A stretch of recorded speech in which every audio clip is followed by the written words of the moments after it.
Well, I'm glad to be joined by Blaine Bartlett, who is a mentor and a coach and an author and a speaker and done a little bit of everything except chief cook and bottle washer, I think. So, Blaine, how's everything going up in Toronto? Oh, Dale, it's actually going very well. It's colder than it is in my place in Marina Del Rey, but it's going very well. It's going to be approaching, I think, minus 15 this weekend here. Oh, wow. Well, but I'm going to be on an airplane heading back. Well, that's good. You've got kind of an interesting story of why you're up there. Tell everybody what you're doing. Well, Bob Proctor, who many of your listeners probably know of, Bob and I have been talking about doing a program together for a couple of years now. That is essentially what I'm going to call kind of a mashup, if you will, of the work that I've been doing for about 45 years in the field of leadership development, and what he's been doing for approximately 55 years in the field of personal development, particularly as it applies to the shifting of paradigms and the creation and management of paradigms. So I'm up here.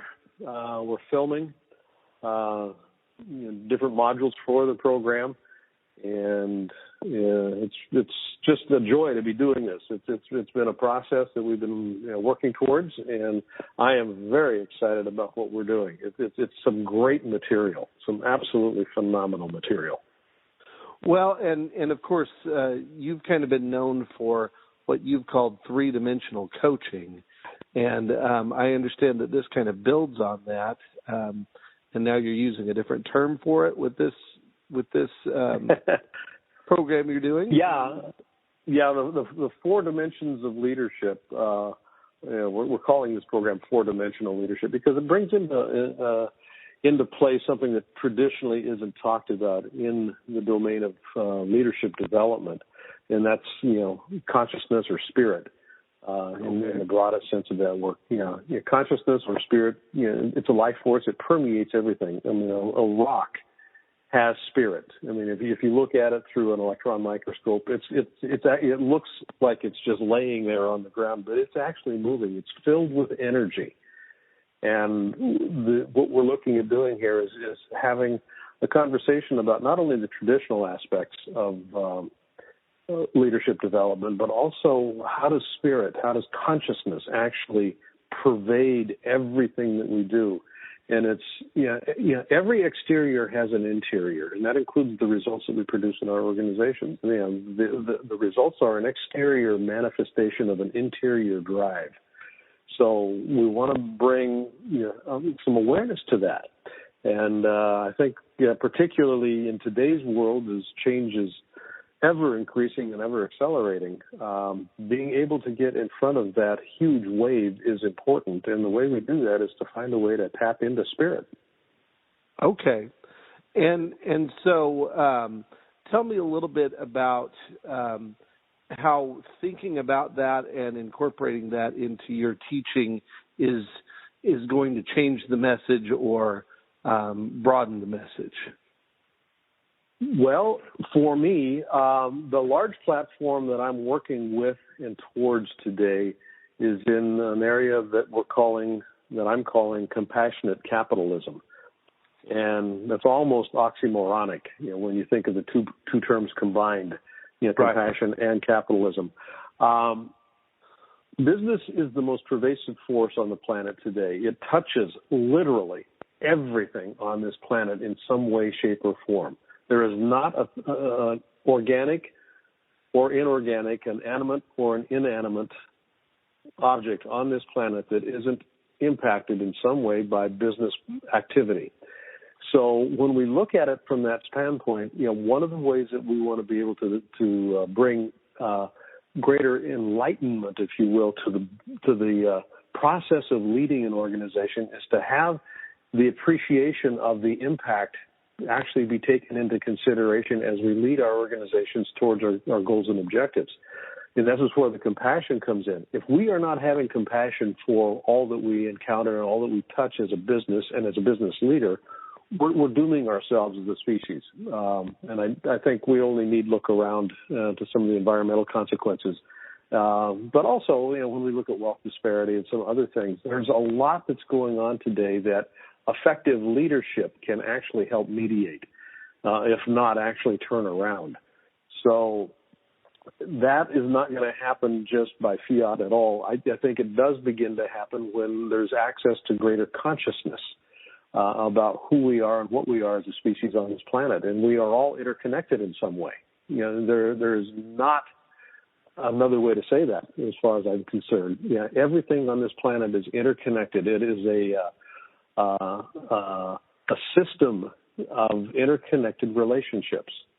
And if we don't realize that and work towards that and work with that, we've got some big problems. And if we recognize it and actually work with it and can learn to leverage it, I think we've got the capacity to actually turn around a number of things in a very generative fashion. So that's my soapbox speech, if you will, about what I'm up to. And it's all in service of this Compassionate Capitalism platform. We've got a new book coming out, David Meltzer and I, the CEO at Sports One Marketing. He and I are co-writing this, and we should have this out, hopefully in the beginning of the third quarter of the year. We're in editing stages right now. But it's kind of a treatise on what this can be. And it leverages, I think, a little bit of some of the work that John Mackey and Raja Sodhya and Doug Rowe have done in the conscious capitalism space. But for me, compassion actually precedes consciousness. And actually, I think compassion is the expression of consciousness if we're actually paying attention to it. So, we're leveraging this platform, and the leadership piece that I'm working with right now is a part of that. The three-dimensional coaching piece, and we're working with dimensions here, but three-dimensional coaching is a melding of, I think, three of the most effective coaching models on the planet today, all of which are imbued with a set of consciousness prerogatives or dynamics that make it a little bit different.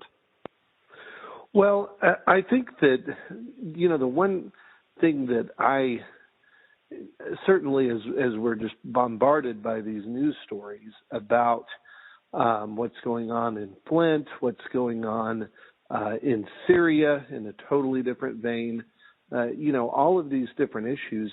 I mean, what you say about everyone being connected seems to be lost on, a large number of people who are basically just every day somehow increasing the way that they seek to be disconnected, and the results are, tragic. They are. They absolutely are. We don't have effective leadership in many places on the planet today. And I'm real specific about that. The way that I define leadership, it's the activity of creating coordinated movement in a system that produces the actions necessary to get the results that we want. And the focus is on coordinated movement.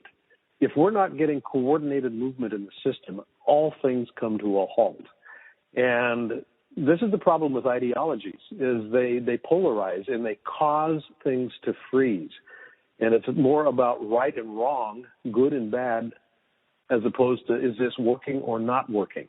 And I think if we can begin to look through the lens of is this working or not working, and take the values assessment out of it, good and bad, right and wrong, it opens up platforms for us to find ways to collaborate more effectively, to coordinate more elegantly, and the beneficiaries are literally everybody on the planet.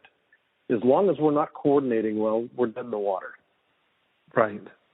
Well, and I guess the thing when you mentioned that about taking kind of the values system out of it, I think that what you're getting at is everyone just attempting to act for what they see as the not the end result, but the process that needs to be achieved, instead of adding all these other things that may get in the way of that. I mean, is that a good way to say that? Mm-hmm. Yeah. At the end of the day, I think if we just kind of cut all of the chaff away from what we're doing, everybody wants to have, and I do mean this universally, everybody wants to have a positive experience of being alive. Sure. And we seem to not be able to achieve that, because, which is crazy to me. Everybody on the planet would want to have that as an outcome. How can we not be doing that? And I think the ways that we cannot be doing that are reflected in the ideologies that we hold. We make all of this stuff up. There is nothing sacrosanct about any ideology. Yeah, it's made out of whole cloth, and then we treat it as if it was the truth. It's not the truth. It's a preferred way of looking at the world. And if the preferred way is not working, then perhaps if we are somewhat enlightened, we can begin to entertain another way of working, another way of coming at things. And that takes the conversation about good and bad and right and wrong off the table. There doesn't need to be that conversation. If we can keep it, I think, legitimately focused on, is this working to achieve what it is that we as a collective humanity says that we would like to have, which is, the quality of, I'd like to be thrilled at being alive today. I don't want to have to breathe noxious air. I don't want to have to worry about the quality of my water. Those sorts of things. I want my kids to grow up without fear of being shot at school. Give me a break. Absolutely. Well, so give me some practical examples of how you think what you're doing could, radically impact something or change something rather quickly. Put it into practice. Put it into practice. That's a great question. One of the things that we look at, I'll just take this program that Bob and I are doing right now. If I look at what we're calling the 4 dimensions of leadership, they are, spirit is part of it, consciousness. But there's also mind, just the paradigms with which we see, from which we see the world. The constructions that we've made up about how things should be, could be, and are. So mind is part of it. There's also something about time and space, which I won't go into right now, but the real bottom line here has to do with personal mastery. And I bring this one up, personal mastery in particular, because of something that I came across the other day, and I actually posted this up on my Twitter feed, that if I'm unable to manage my emotions, I'm going to try to manage your behavior. Okay. And that seems to be, from a practical standpoint, if I look at it through the lens of personal mastery, and we could call this emotional intelligence, if you will, but the leaders that are most effective, the individuals in life that seem to be most effective, are the ones that have the ability to actually manage the expression of their emotions. They are not held captive by their emotional states. And as a consequence of not being held captive by their emotions, they're far more likely to be less impositional when they're looking at the behavior of others. Right. I'm going to exercise far greater willingness to collaborate with different parties, not thinking that I need to change them because I have greater control over my emotions. And greater control over my emotional body, in part, is a function of feeling as if I'm in control of myself. I use the word control here, and it's not really control. There's just greater awareness. I'm aware of the triggers. I'm also aware that a lot of this stuff is, and I use the word made up, and I don't mean to be minimizing about that. But that being said, everything that we see in our world is an artifact of how we see the world. That seems to be kind of a self-playing loop here, but the world exists in my head, and it gets mirrored into what I see out there. And we've all had experiences of this. I think one of the easiest examples is a car accident. You interview eyewitnesses to the car accident. Oh, yeah. And if you've got 4 or 5 witnesses, you're going to get 4 or 5 versions of what's happened because people see things through their own lenses. Right. And their sense of what reality is literally defined by what they view. So personal mastery in large part has to do with being able to become more and more aware of how my mind is actually functioning. How I describe something determines how I feel about it. How I feel about it determines my behavior. And we are consistently and continuously, for most people, trying to control other people's behaviors. We want to put them back in a box that we think they belong in. Right. And that's not going to happen. People are wildly wild. They're going to do what they do. Right. And how I feel about it is absolutely irrelevant. What I want to be able to do is, and this is where the mind comes in, I want to be able to examine my description process for, relevance in the current situation. Is it actually an accurate, or as accurate as it can be, representation of what I'm seeing out there? I change my description, I change my feelings. I change my feelings and emotions, I change my behavior. Right. So, all of this is part of a much larger conversation. But practicality, I come back to, if I'm not managing my emotions well, I am going to try to manage your behavior because I feel at risk. Right, because it's, what this makes me think about is how many times you see someone and you see them just react out of pure emotion, whether it's anger or sadness or rage or whatever it is. And then, that just absolutely disarms them of being able to approach a situation with the tools they actually need. Absolutely.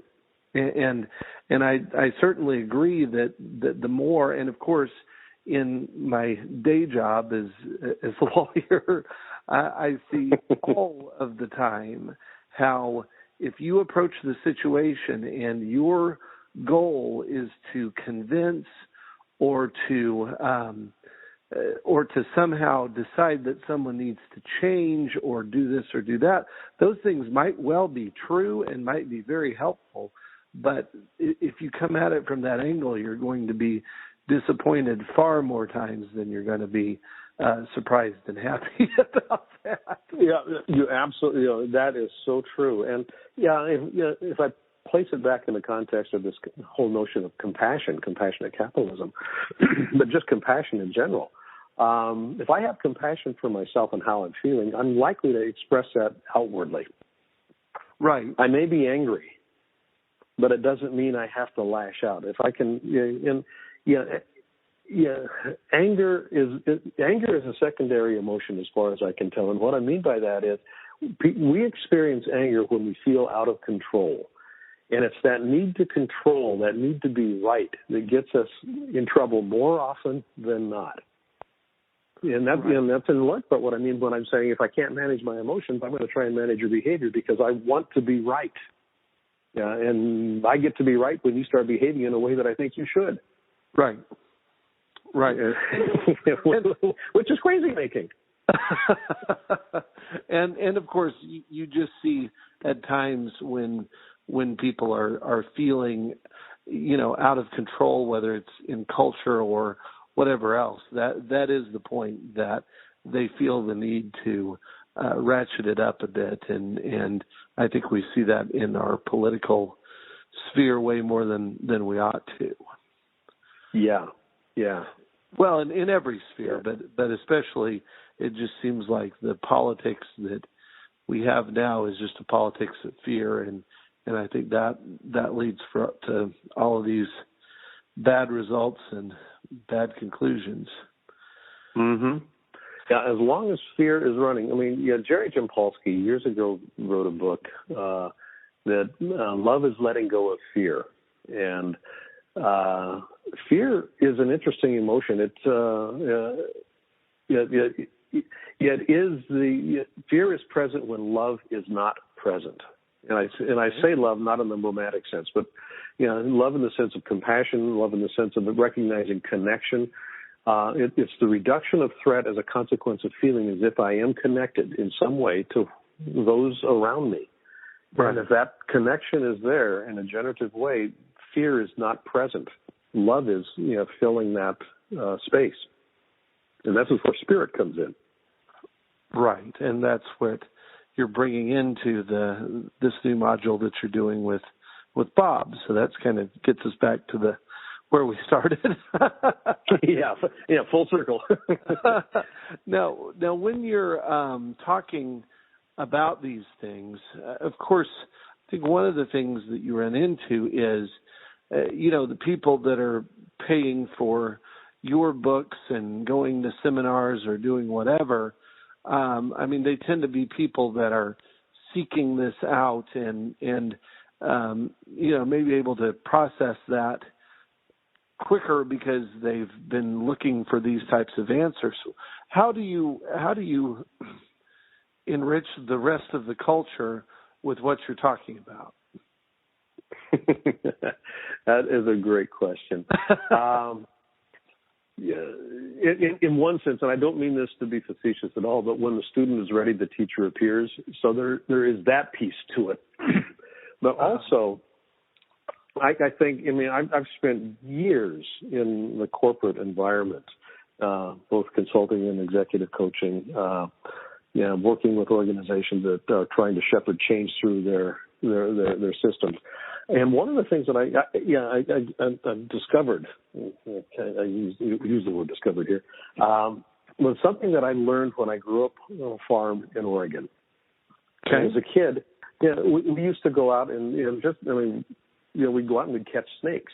Garter snakes and black snakes and that kind of stuff. Not rattlesnakes necessarily. Mom wouldn't have appreciated that. But the way that you catch a snake is you get it to focus on something over here, and you can't see this, but I'm wiggling my hand right now. But you get it to focus on something, and then what you do is you come in behind it and grab it from behind. Right. And that's a very simple way of catching a snake, so to speak. Especially for a young kid. It was and I was probably about 7, 8 years old, something like that at that time. But in organizations, this is a longer answer to your question, but in organizations, when they would buy our services, consulting services, it was to quote unquote fix a problem. So the problem became the fixation point. It became what everybody was looking at. Uh-huh. And what we would do in the work that we would bring to the process is we would do work that was designed, yes, to handle that problem, but it was also designed to bring in some other conversations. And most of those conversations, I professionally grew up in the human potential movement back in the 70s. And I've always looked at, how can we have ways to have people interact more elegantly with each other?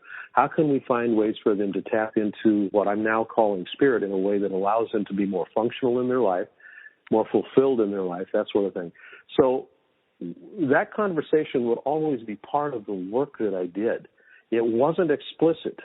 It was always in the background. So I think the way that I would answer the question today is I'm still doing that. I'm still, having conversations that people think that they need to have about things that they think that they need to be focused on. But in the course of those conversations, I'm bringing other stuff in. And a way that, I'm beginning to play with this notion just a little bit, and it's part of what we're including in the Compassionate Capitalism book. But there's a notion that I came across about a merchant priest. And I don't mean this in a religious sense at all, but I mean this in the sense that priests, just as a context, priests are seen to hold a higher spiritual plane, or to operate on a higher spiritual plane, if you will. And again, I'm not talking about this in a religious connotation, but there's a vibratory frequency, or there's the consciousness that seems to be elevated. And when I teach leadership programs, I'm always talking about the leaders set the ceiling for where their people will actually end up going. And it's the setting of the ceiling that this merchant priest notion comes into play with. If I can begin to position, and this is what I do with my work, position myself as kind of a caretaker or a steward, I guess would be a better way, a steward of the ideal of who we can be as a species. And I work to keep that in my mind as part of my way of working with the people that I work with. And not just in a professional sense, but keep this in mind as I talk with the waitress that is taking my order at the restaurant. I keep this higher, this higher notion of what we can be as a species present in the way that I move through through my life. It has a resonance that actually is attractive. And I notice that people around me will tend to respond more and behave more in ways that are consistent with what I believe that higher resonance frequency can actually create, that higher standard for who we as a species can be. So, long answer here, but I don't have to be in front of people speaking, on a paid gig or selling a book or doing a training program or anything else. I just need to comport myself through my life as if what I wanted to have happen for us as a species was already here, and I am one of them that I want to be. I behave today as if that future, that idealized future, were already true. And I continuously am running into, places where people are going, yeah, but it's not. And I'm going, well, I understand that. And that doesn't mean that I can't behave as if it were. It doesn't mean that I can't think as if it were or interact as if it were. And if enough of us start doing that, it begins to change the tone and tenor of the way that life actually functions. Well, and I think what you're saying is that, I mean, in a different way, that it's the expectations that we all have, greatly determine where we're going to end up. And and that, if you're taking this and you're taking it in one direction, you might be completely limiting yourself of what else is out there and what else might either be accomplished by you or by your group or whatever. And absolutely. Energy will follow focus, and I want to, as just as an exemplar of what I'd like to see happen, I need to be able to focus first myself on what I want to be and how I want to be, and it's that focus that allows others to focus on something that is similar. Right. So, and it is about expectations. I mean, if I look at this in a leadership context, one of the things that I work with my clients around in the developmental process when we're looking at leadership is just a little simple phrase. People will always give you what they perceive you're willing to settle for. They'll never give you what you ask for. Okay. And it's that notion of what you're willing to settle for. Right. Well, that's an interesting thought. That they're already sensing what the vibrations that you're giving out. I use this analogy a lot. A boat moving through the water creates a visible wake behind it, but it also has a bow wake that precedes it. And the bow wake is an interesting phenomena because it's an indication of how elegant the boat is designed. And a boat with a large bow wake, and you'll see this with large ships. You'll see this surge of water in front of it as it's moving through the water. The interesting thing about a bow wake is that the size of it determines how ineffective the actual boat is being as it moves through the water. The larger the bow wake, the less effective it is, the less elegant it is, the more inertia there's actually created. Okay. So a lot of leaders have very large bow wakes. And they are not nearly as effective as they could be if they begin to moderate their bow wake, if they begin to become more aware of what's going on with them, and as a consequence, out there into their environment, what's going on with their environment. We are energetic beings. All we are is matter that is kind of organized in a certain way, but it's a function of energy. We are energetic beings, and our energy precedes us into any environment that we step into. And I mean this in a very literal sense. We've all had experiences of people walking through a room that we're in. They haven't said a word, but we know immediately that they're upset.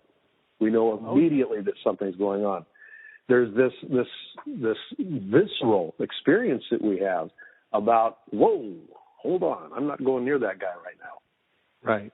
That's an energy being communicated that we all can receive, and we all do receive. One of the things that we can look at, and is number one, what are the results that I'm getting? Because that gives me a pretty good sense of what people think I'm willing to settle for. But secondly, we can start beginning to pay attention to how do we think people are feeling about themselves when they're in our presence. Okay. How do you feel about you when you're with me? Do you feel uplifted? Do you feel ennobled? Or do you feel denigrated? Do you feel put down?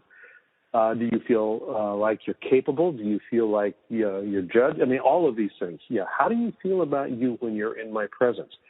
I may not be vocally saying anything to you that would cause something, but there's an energetic dynamic that is a function of how I'm thinking about you, and this is where compassion comes back into play again.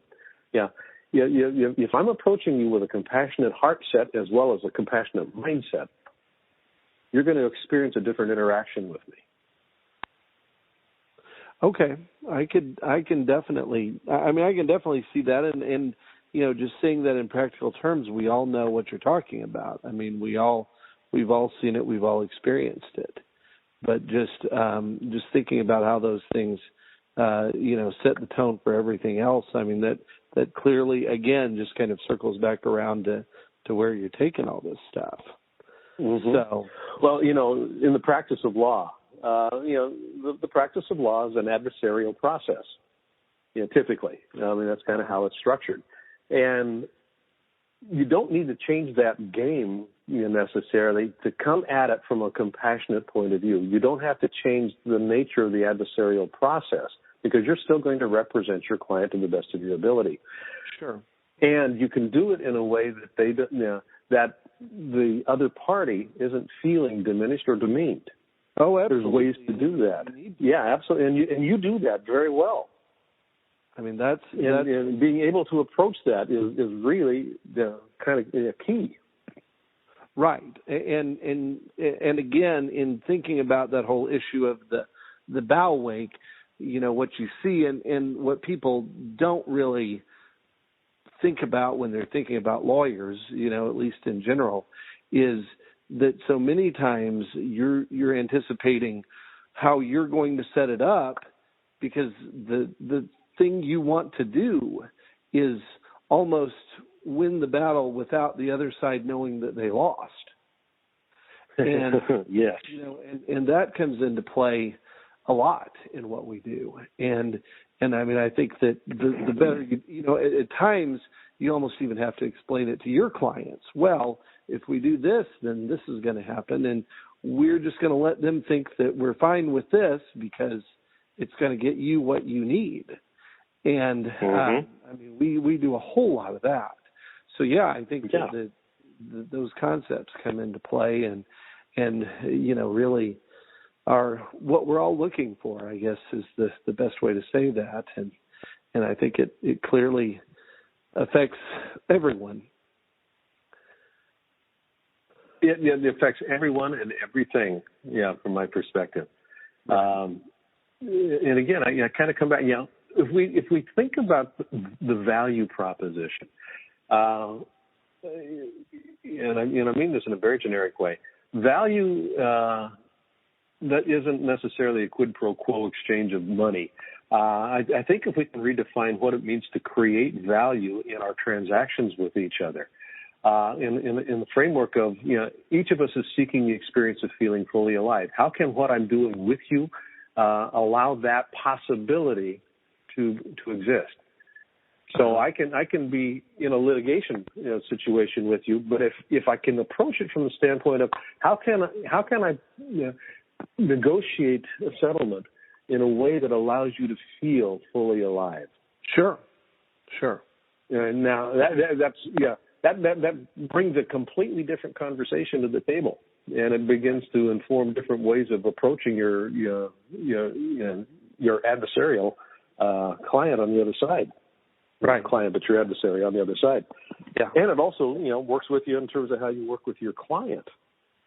Oh, it clearly does both of those things, and again, managing what everyone is thinking is going to be the outcome is very important as well. So, I think that just like with all professions, I think that there are so many of these kind of general concepts and the things that you're talking about that we can use to kind of hone our own skills. And so I need to ask, where can tell me the places where we need to go to find you on the internet and other places. Okay. Where do we start here? BlaineBartlett.com is my personal website. My company's website is AvatarResources.com. And there's cross links between both. My Facebook page, Blaine Bartlett.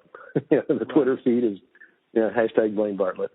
That sort of stuff. It's all in play. And you've got a. I think those are the easiest ways. Yeah. The blog. Thank you. Yeah, I've got a blog that's called idealsinmotion.com. And that's essentially where I'm always just kind of jotting some musings and notes on this whole notion of being human and what it means in today's world, being a leader and what it means in today's world. Idealsinmotion.com. Yeah.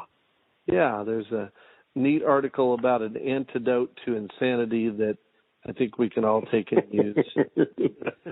Especially. Yeah. That one was fun to write. Well, Blaine, it's been fun to get to talk to you, and I'm excited to see what comes out of what you're doing in Toronto and all these other places, and just really glad to have you on with me. Well, it's been my pleasure, and I absolutely appreciate and am grateful for the invitation to have a conversation with you. Hope you enjoyed my interview with Blaine Bartlett.